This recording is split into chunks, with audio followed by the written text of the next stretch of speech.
Olá, eu sou Marcela Reis, instrutora do curso de fotografia do projeto Além Fronteiras da Associação Dom Bosco. Sejam bem-vindos a mais uma aula e hoje nós iremos falar sobre a angulação. A angulação nada mais é do que a inclinação na qual a câmera é colocada para fotografar ou filmar. Essa angulação vai permitir que a gente obtenha informações visuais que estejam no nosso ambiente. Além disso, ela vai criar um sentimento no espectador, causando uma relação de empatia em relação ao assunto filmado. A angulação também ela é utilizada para criar uma relação, uma perspectiva de bidimensionalidade no cinema, dando a sensação de profundidade de campo na nossa fotografia. Em relação ao lado do ângulo, nós temos 4 posições fundamentais. A primeira dela é a frontal, na qual a câmera está de frente em relação ao nariz da pessoa. A outra é o lado 3/4, é mais ou menos 45 graus em relação ao nariz da pessoa filmada. Essa posição ela é mais ou menos assim. A perfil ela fica basicamente 90 graus em relação ao nariz da pessoa. Então eu tenho uma fotografia perfil, De nuca, a pessoa é mostrada de trás para frente, então você mostra basicamente a nuca da pessoa.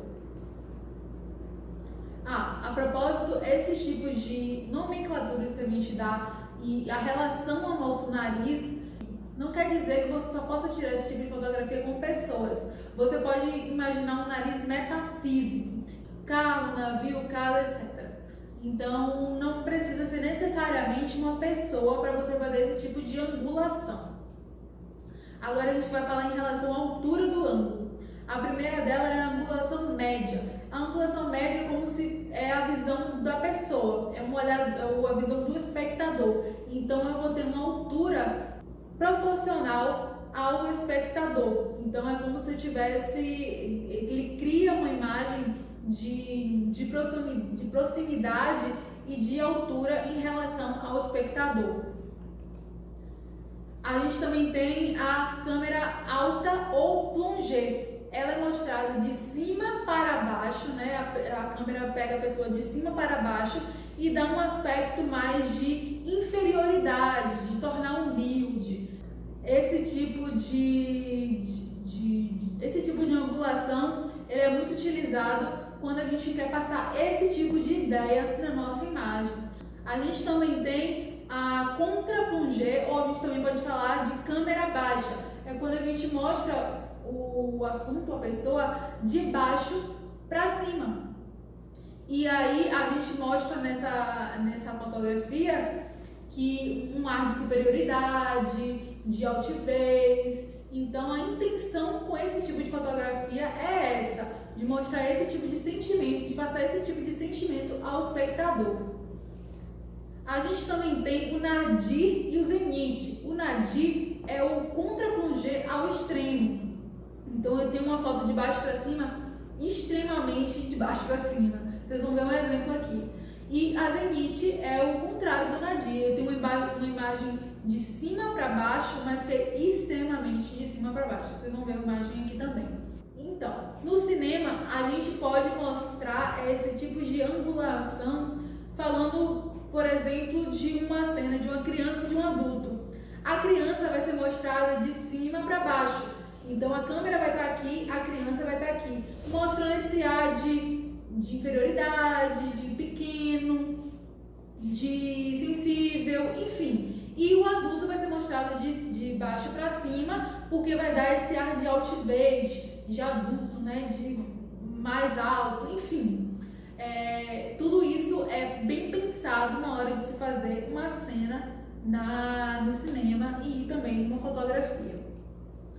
Algumas informações adicionais que vocês podem também saber em relação ao cinema e à fotografia são de fotografias panorâmicas. As fotografias panorâmicas é aquela na qual o fotógrafo não sai do lugar, ou então ele utiliza um tripé e ele vai girando a câmera em 90 graus, mais ou menos, E a gente tem uma imagem que vai estar ressaltando o ambiente que o espectador está vendo ou que só quer mostrar o ambiente mesmo. ou para mostrar a imagem que o espectador está vendo, que o personagem está vendo. Além disso, a panorâmica ela pode ser tanto horizontal como vertical. E quando ela for vertical, ela é chamada de tilt. Vocês vão ver um exemplo aqui de tilt. E a gente também pode falar sobre movimento de câmera. Isso é muito utilizado no cinema, ou se você queira se tornar filmmaker, é importante a gente saber esses códigos, né? O movimento de câmera ele é muito utilizado com o traveling ou o carrinho, que é basicamente um carrinho que vai para frente ou para trás, para um lado, para o outro. Ele dá mais estabilidade à nossa imagem, à nossa câmera, né? E não cria aqueles tremeliques que a gente tem com a mão. Então é muito utilizado no cinema, nas novelas, nos estúdios, mas também pode ser substituído pelo Steadicam. Vocês vão ver uma imagem aqui do Steadicam, que é esse suporte que a gente pode utilizar para dar mais estabilidade à nossa fotografia, ao nosso vídeo, na verdade. Outro equipamento que a gente pode utilizar no cinema, né, quando a gente for filmmaker, é a grua. A grua ela funciona meio como um guindaste. Ela proporciona melhores angulações de imagem, movimentos mais, vamos dizer, bruscos ou diferentes que a gente pode conseguir com esse tipo de equipamento. Vocês vão ver uma imagem aqui. Bom, explorem os ângulos da sua fotografia, tirem em diversos ângulos para ver qual é o melhor, porque só assim que a gente vai conseguir ter maior criatividade, maior prática, mais domínio sobre a nossa fotografia, apenas explorando e estudando. Bom, eu espero que vocês tenham gostado dessa aula e até uma próxima.